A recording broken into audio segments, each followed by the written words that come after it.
할렐루야. 오늘 말씀 빌립보서 3장 18절에 21절 말씀을 보시고 오늘 말씀을 들으시기 바랍니다. 우리가 흔히 차원이 다르다는 말을 쓸 때가 있습니다.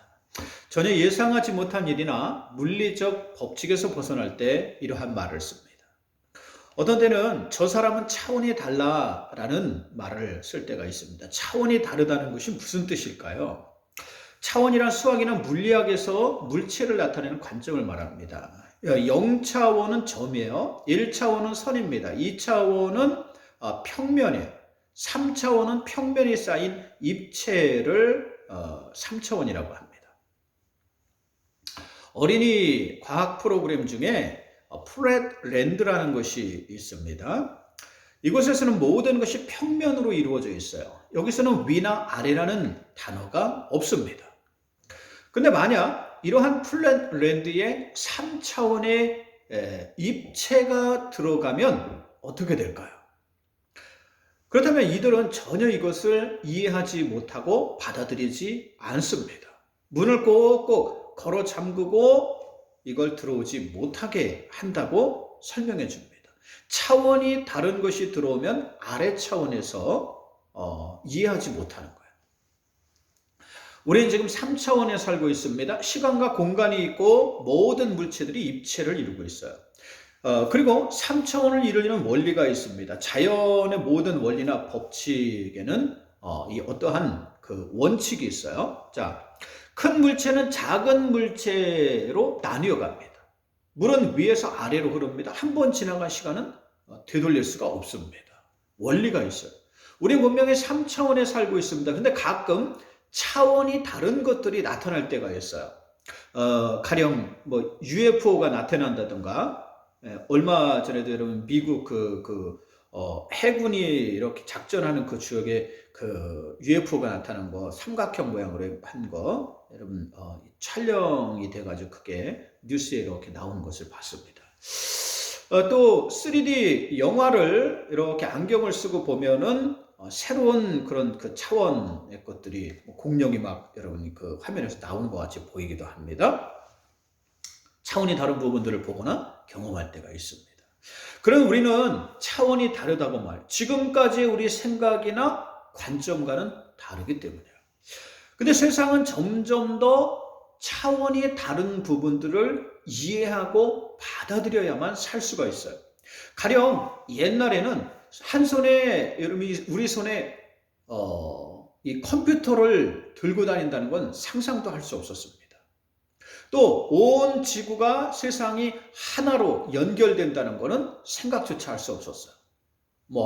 또 하루 만에 지구 반대편까지 간다는 것은 여러분 있을 수도 없는 일입니다. 그러나 지금은 컴퓨터보다 더 놀라운 스마트폰이 우리 손에 들려져 있어요. 그래서 웬만한 일뿐만 아니라 은행 일, 관공서 일도 다 볼 수 있습니다. 또 온라인으로 해서 다 연결되어 있어서 지구촌, 이제는 하나의 촌과 같이 연결되어 있습니다. 그래서 어디에서 일어난 일들인지 다 알 수가 있습니다. 또 비행기를 타면 한나절도 안 돼가지고 지구 반대편까지 날아가요. 우리는 새로운 세상을 살고 있습니다. 정말 차원이 다른 세상을 살고 있다는 거예요. 우리는 또 다른 차원을 이해할 수 있어야 합니다. 우리가 알고 있고 우리가 살고 있는 것이 전부라고 생각해서는 안 됩니다. 우리가 살고 있는 차원이 전부라고 생각하면 발전하지 못합니다. 여러분, 성경을 보면 많은 부분들이 우리의 차원과 다릅니다. 전혀 다른 차원을 보여주고 있어요. 그래서 우리는 이것을 쉽게 이해하거나 받아들이지 못하는 경우가 생깁니다. 그러나 분명한 것은 하나님은 우리와 차원이 다릅니다. 우리가 살고 있는 차원만 있는 것이 아니에요. 세상의 차원만 있는 것이 아닙니다. 바로 하나님의 차원이 있습니다. 성경은 이것을 이야기해줘요.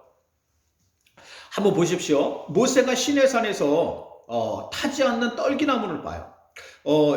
그 가시덩굴에 불이 붙었는데 그것이 소멸되지 않고 계속 타는 거예요. 물리적인 법칙에 어긋납니다. 다니엘서는 극렬히 타는 풀무불 속에 사드락과 메삭과 아벳느고 세 젊은이가 던져져요. 그러면 이 뜨거운 불 속에서 고통스러워하다가 타 죽는 것이 일반입니다. 그러나 이 세 사람은 뭐 괴로워하지도 않았고 불에 타지도 않았어요. 뭐예요? 물리적인 법칙에서 어긋나는 거예요. 이스라엘 민족이 홍해를 건널 때에 물이 갈라져서 벽을 이루었다 했어요. 물은 여러분 원래 흘러가게 되어 있습니다. 원리에서 어긋납니다. 또 여리고성을 여러분 한 바퀴로 이렇게 매일 하루에 한 번씩 돌다가 일곱째 날에 여기에 여리고성을 향해서 큰 소리로 외쳤어요. 그러자 그 성벽이 무너져 내립니다. 소리로 어떻게 성벽이 무너져 내릴 수 있습니까? 또 다른 차원이에요. 또 다른 세상을 우리에게 말해줍니다. 엘리야의 시대에 가뭄이 심하게 들었어요. 그래서 먹을 것이 다 떨어져 갑니다. 다 여러분 이 살아있는 것은 다 햇볕에 타 죽었어요. 그런데 사렙돈의 과부의 집에 기름병과 밀가루 통에는 이 밀가루와 기름이 떨어지지 않고 계속해서 흘러나왔어요. 이게 여러분 있을 수 없는 일이잖아요. 가뭄이 끝날 때까지 계속해서 이것이 이렇게 흘러나옵니다. 물리적인 법칙에서 여러분 어긋나요. 우리가 알고 있는 원리에서 여러분 어긋납니다. 벗어나요. 차원이 다른 사건들로 성경은 가득 차 있어요. 예수님이 무리를 걸으십니다. 사람이 어떻게 무리를 걷습니까? 무거운 물체가 무리에 있으면 당연히 물속에 빠지게 되어 있어요. 있을 수 없습니다. 근데 이러한 일이 일어나요. 또 물고기 2마리와 보리떡 5개로 예수님은 5,000명 먹이는 역사가 일어나요. 그들이 다 먹고 여러분 이게 먹으면 원래 줄어들고 없어져야 되잖아요. 근데 여러분 이것이 계속 먹어도 줄어들지 않고 오히려 12광주리가 남았습니다. 예수님이 첫 번째로 행하신 기적은 여러분 물을 포도주로 바꾸는 거였습니다. 괜찮은 포도주를 만들려면 최소한 3년이 걸립니다. 그런데 물을 포도주로, 물리적인 법칙에서 전혀 어긋나지 않습니까? 세상에 있는 물리적인 법칙에 전혀 맞지 않아요. 우리가 전혀 알지 못하는 차원의 역사가 일어난다는 거예요. 예수님이 십자가에서 돌아가시고 무덤에 장사되었습니다. 그러자 제자들은 무서워서 다 도망가가지고 다락방에 숨어서 문을 꼭꼭 걸어 잠그고 있었어요.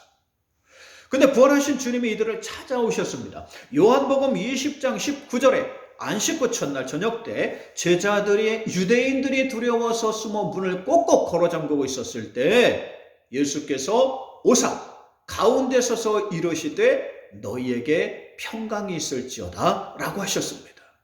예수님이 어떻게 그 방으로 들어가셨습니까? 문을 열고 문을 통해서 들어가신 게 아니에요.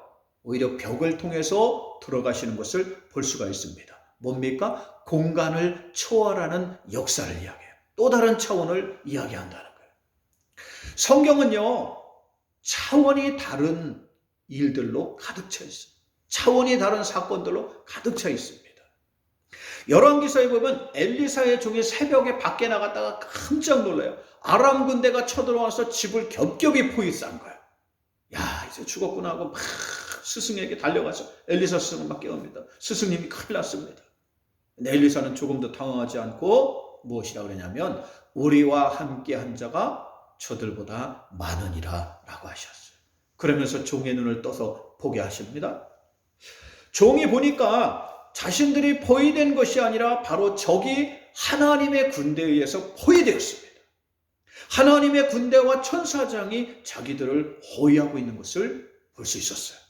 여러분, 우리는 눈을 떠야 합니다. 새로운 차원의 눈을 떠야 돼요. 믿음은 새로운 차원의 눈을 뜨는 것입니다. 성도는요, 이 세상에 살면서 새로운 차원의 눈을 뜨고 새로운 차원을 사는 거예요. 이게 성도입니다. 얼마나 여러분 이게 복되고 얼마나 여러분 놀라운 삶인지 몰라요. 성도는 이러한 이 차원을 살아야 돼요. 그러므로 성경에 수없이 너희 생각과 너희 뜻을 버리라 그랬어요. 고린도후서 4장 18절에 우리가 주목하는 것은 보이는 것이 아니요 보이지 않는 것이, 보이는 것은 잠깐이요 보이지 않는 것은 영원함이라고 했습니다. 성경은 새로운 차원을 설명하고 있다는 거예요. 우리가 살고 있는 차원이 전부가 아니에요. 새로운 차원, 새로운 세상이 있다는 겁니다. 바로 하나님의 차원입니다. 새로운 차원, 새로운 세상이 있다는 거예요. 지금까지의 성경의 많은 사건들과 이러한 차원을 설명해줘요. 우리 눈이나 귀로 이해할 수 없는 것들입니다. 우리 생각으로 전혀 이해할 수 없는 그러한 것들이에요. 성경은 바로 이러한 하나님의 차원이 세상에서 어떻게 일어나고 있는지 보여줍니다. 어떻게 우리 삶 속에 들어오는지를 보여주는 거예요. 다윗은 이것을 바알 불화심이라고 했어요. 그래서 거인 골리앗을 이길 수 있었고 대적 사울도 물리칠 수 있었고 도저히 이길 수 없는 전쟁에서도 계속해서 승리하는 역사가 일어나요. 인생에 놀라운 역사가 일어납니다. 변화의 역사가 일어나요. 가정의 역사가 일어나요. 하나님이 자신의 삶을 인도해 가시면서 정말 엄청난 역사가 일어난다는 것입니다. 그래서 오늘 여러분 예배 때 이 교동문 여러분 우리가 고백했죠. 시편 23편 다윗이 여러분 늘 고백하던 거예요. 여러분 이 시편은요 원래 시가 아니라 뭡니까? 노래였어요. 찬송의 노래입니다. 인생을 살면서 힘들 때마다 들었던 내가 고백하던 그런 여러분 내 노래인 거예요. 내 인생의 18번인 거예요. 다윗은요 늘 시편 23편 여호와는 나의 목자시니 내게 부족함이 없으리로다. 그가 나를 푸른 초장으로 쉴 만한 물가로 인도하시는도다. 내가 사망의 음침한 골짜기로 다닐지라도 해를 두려워하지 않을 것은 주께서 나와 함께 하심이라 라고 했습니다. 뿐만 아니라 주님께서 원수의 목전에서 내게 상을 베풀어 주신다고 고백합니다. 하나님이 인도해가면서 자신은 늘 새로운 차원을 살았다고 고백하는 거예요. 여러분 부활 역시 무엇입니까? 또 다른 차원의 역사를 말해줘요. 사람이 죽으면 끝이에요. 모든 것이 끝납니다. 죽은 사람이 다시 살아나는 역사는 없어요. 이것이 세상의 이 법칙입니다. 누구도 이러한 원리에서 벗어날 수 없습니다. 그런데 우리 주님이 사망 권세를 이기고 다시 살아나셨어요. 부활하셨습니다. 무엇입니까? 하나님의 차원입니다. 새로운 원리입니다. 우리가 알고 있고 우리가 생각하는 그 이상의 차원이라는 거예요. 세상의 모든 원리가 깨어진 것입니다. 세상의 모든 법칙이 깨어진 거예요.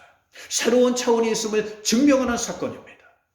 요한복음 11장 25절에 주님이 뭐라 그러셨냐면 나는 부활이요 생명이니 나를 믿는 자는 죽어도 살겠고 살아서 나를 믿는 자는 영원히 죽지 아니하리라 라고 하셨어요. 여러분 어떻게 이러한 일들이 일어나요? 사람이 어떻게 여러분 죽지 않습니까? 죽은 사람이 어떻게 다시 살아나요? 우리의 힘으로는 안 됩니다. 우리의 논리로, 우리의 원리로는 이게 할 수가 없어요. 그러나 마태복음 19장 26절에 사람으로는 할 수 없으나 하나님으로서는 다 하실 수 있느니라 라고 하셨어요. 하나님을 통해 새로운 차원이 열린다는 거예요. 모든 이 세상의 차원을 초월하게 된다는 겁니다. 우리는요 시간 속에 살지만 하나님은 시간을 초월해 계셔요. 왜 그렇습니까? 시간도 하나님이 만드신 거기 때문에. 우리는 여러분 이 시간 속에 여러분 살아갑니다. 그러나 우리 하나님에게는요 시간이 과거나 현재나 미래나 하나의 순간으로 존재해요. 시작이 끝이 되고 끝이 시작이 되는 거야. 우리의 미래까지도 하나님은 알고 계신다는 겁니다. 시간의 원리조차 다른 거예요. 그러므로 주님이 당신을 말씀하실 때 이제도 있고 전에도 있었고 장차 올 자라고 당신을 지칭하십니다. 하나님은요 여러분 그래서 하나님에게 있으면요 죽음이 새로운 시작이 되는 거예요. 죽음이 끝이 아니라 여러분 새로운 시작이 되는 거예요. 개념 자체가 달라지는 겁니다. 차원이 달라지는 거예요. 처음엔 제자들도 이걸 이해하지 못했어요. 우리와 똑같은 차원에 살았습니다. 세상에서 그냥 잘되고 성공하고 출세하는 것이 전부인 줄 알았어요. 오늘 19절 말씀처럼 그들의 신은 배요. 뭡니까? 먹고 사는 거라는 거예요. 배. 땅의 일을 생각하는 자라고 있습니다. 이 땅에서 잘 먹고 잘 사는 게 우선이야.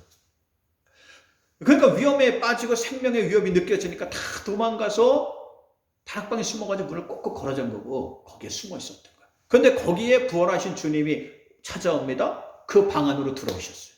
부활하신 주님을 만납니다. 그러면서 이 제자들이 야 이게 아니었구나. 이 세상의 것이 전부가 아니었구나. 이 차원이 전부가 아니었구나. 내가 살고 있는 이 차원이 전부가 아니구나 라는 것을 깨닫게 된다는 거예요. 그리고 변화됩니다. 그리고 새로운 삶을 살게 돼요. 새로운 차원을 살게 됩니다. 완전히 변해서 새 사람이 돼요. 비겁하던 사람들이 주님을 믿고 용기 있는 사람들이 돼요. 지혜가 없던 사람들이 여러분 지혜로운 사람들이 됩니다. 땅에 살던 사람들이 하늘의 가치를 둔 사람들이 돼요. 네. 여러분, 그래서 나가서 담대하게 복음을 전하기 시작합니다. 조금도 두려워하지 않았어요. 베드로는 거꾸로 십자가에 매달려 죽을 때까지 주님을 따랐어요. 사도 바울은 모든 부귀와 명예와 출세를 두려워하고 주님을 따랐습니다. 바울은요, 복음을 전하다가 순교해서 여러분 성에서요, 그 시신을 집어 던져지는 그러한 수모를 겪기도 했어요. 도마는 여러분 멀리 인도까지 복음을 전했습니다. 왜 이러한 삶을 살았을까요? 이 세상이 전부가 아니었기 때문에. 눈에 보이는 거, 귀로 듣는 게 전부가 아니었기 때문에. 여러분, 우리 눈으로 보는 거, 우리 귀로 듣는 게 전부인 것 같습니까? 여러분이 알고 있는 게 여러분 전부인 것 같아요? 우리는요, 이 세상에 여러분, 이거 1000만분의 1도, 억만분의 1도 다 알지 못합니다. 우리 인생은요, 이 땅에 와서 여러분, 인생의 70이요, 강건하면 80. 모든 사람의 수가 성경에 120수를 넘지 못한다 그랬어요. 이 세상의 장구한 역사에 우리는요, 점 하나도 찍기 어려운 여러분 그 시간들을 살아요. 여러분 시간, 그 공간을 사는 것이, 이 넓은 세상에 여러분 우리가 사는 공간은 여러분 얼마나 됩니까? 미국 사람들이 여러분 잘 사는 거 대단한 것 같잖아요. 그 사람들 중에 여러분 거의 50%는요, 그 자기가 살고 있는 주를 평생 한 번도 벗어나 보지 못한대요. 우리도요, 우리가 살고 있는 공간에 여러분, 저도 그런 것 같아요. 춘천에서 고등학교 다니고, 그러면 이렇게 해서 지금 이 나이까지도 여러분 요 지역에 살고 있어요. 내가 여러분 알면 얼마나 합니까? 여러분이 알면 얼마나 합니까? 여러분, 우리는 이러한 모든 것을 다 여러분 벗어버리고 새로운 관점을 가지고 살아야 됩니다. 우리 귀로, 우리 눈으로 보고 듣는 게 전부가 아니야. 또 다른 세상이 있습니다. 또 다른 차원이 있다는 거예요. 그러므로 오늘 말씀에 우리의 시민권은 하늘에 있다고 했어요. 하늘의 시민권을 둔 자로 이 땅에 살라는 겁니다. 우리는 이 세상에 살 때 하늘의 시민으로 살아야 돼요. 하나님의 원리를 따라 살아야 합니다. 하나님의 차원을 따라 살아야 한다는 거예요. 우리는 이 세상의 원리에만 끌려 살아가서는 안 됩니다. 이 세상의 욕심에만 끌려 살아서는 안 돼요. 오늘 19절에 그들의 마침은 멸망이요, 그들의 신은 배요, 그 영광은 그들의 부끄러움이 될 것이고, 이게 땅의 일을 생각하는 자들의 모습이라고 그랬어요. 세상에서 먹고 사는 것이나 잘되기 위해 살면 그 마침은 멸망이라고 했습니다. 땅의 일만 생각하면 부끄러운 자가 될 것이라고 했어요. 그런데도 오늘날 사람들이 이러한 것만 위해 삽니다. 세상의 차원만 있는 줄 알고, 이게 전부인 줄 알고 사는 거예요. 눈에 보이는 거, 귀로 듣는 것이 전부인 줄 알고 그것만 위해 사는 겁니다. 그러므로 18절에 여러 사람들이 그리스도의 십자가의 원수로 행한다 그랬어요. 우리 주님과 상관없이, 주님의 사랑과 상관없이, 주님의 구원과 상관없이, 주님이 주신 또 다른 차원과 또 다른 세상과 상관없이 십자가의 원수로 산다는 거예요. 평생 그렇게 살다가 험한 인생을 마치는 경우들이 많습니다. 여러분, 성도는요, 새로운 차원을 사는 사람들, 믿음을 가지고 있으면 우리는 새로운 차원을 살 수가 있습니다. 여러분, 오늘 말씀을 통해 차원을 뛰어넘는 여러분들 되시기 바랍니다. 여러분, 그거 아십니까? 차원은요, 다 지배를 받아요. 1차원은요, 2차원의 지배를 받아요. 2차원은 3차원의 지배를 받습니다. 이 세상의 차원은 하나님의 차원의 지배를 받는 거예요. 성경은 이것을 우리에게 보여줍니다. 그러므로 이 세상의 차원은 여러분 다 하나님의 차원의 지배를 받아요. 그러므로 하나님의 차원을 따라 사는 사람이 이 세상에서 인생을 가장 잘 사는 사람, 가장 여러분 올바로 사는 사람입니다. 위의 차원의 지배를 받기 때문에 그래요. 그러므로 오늘 21절에 그는 만물을 자기에게 복종하게 하실 수 있는 자의 역사로 우리의 낮은 몸을 자기 영광의 형체로 변화시켜 주실 것이라고 했어요. 우리 주님이 우리를 새로운 형체로 변화시켜 주신다. 여러분, 우리 주님이 시공을 초월하신 것 같이 우리도 주님을 믿으면서 그러한 영광의 형체로 변화되어 간다는 거예요. 여러분, 우리가 주님을 믿으면 이러한 역사가 일어나는 줄 믿습니다. 오늘 여러분들이 이러한 사람들이 되라고 이곳으로 부르셨어요. 오늘 말씀을 듣게 하셨습니다. 내가 알고 있는 것이 전부라고 생각해서는 안 돼요. 내가 보고 들은 것이 전부라고 생각해서는 안 됩니다. 이 세상이 전부라고 생각해서는 안 돼요. 또 다른 세상이 있습니다. 또 다른 차원이 있습니다. 그러므로 예수님은 십자가에 못 박힌 강도가 구원해달라고 요청했을 때 내가 오늘 나와 함께 낙원에 있으리라 라고 하셨습니다. 새로운 차원이 하나님 나라가 있다는 거예요. 그것을 바라보며 십자가의 고통도 이겨갈 수 있다는 것입니다. 여러분, 우리에게 부활하신 주님이 계십니다. 또 다른 차원을 우리에게 보여주셨어요. 주님을 믿으면 우리가 새로운 차원을 살 수 있습니다. 부활하신 주님을 믿으면 우리가 새로운 세상을 살 수 있다는 거예요. 그러면 이 땅에서 살면서 또 다른 차원을 경험할 수 있다는 거예요. 여러분, 이러한 사람들이 되도록 하시기 위해서 주님이 오늘 이 말씀을 듣게 하십니다. 오늘 이 말씀이 여러분에게 주시는 하나님 말씀이 되시길 주의 이름으로 축원드립니다. 기도합니다. 하나님, 오늘 이렇게 방송으로 예배드립니다. 오늘 이 말씀이 이 시대에 하나님의 심령, 사랑하는 자녀들 그 심령 속에 들어가게 하옵소서.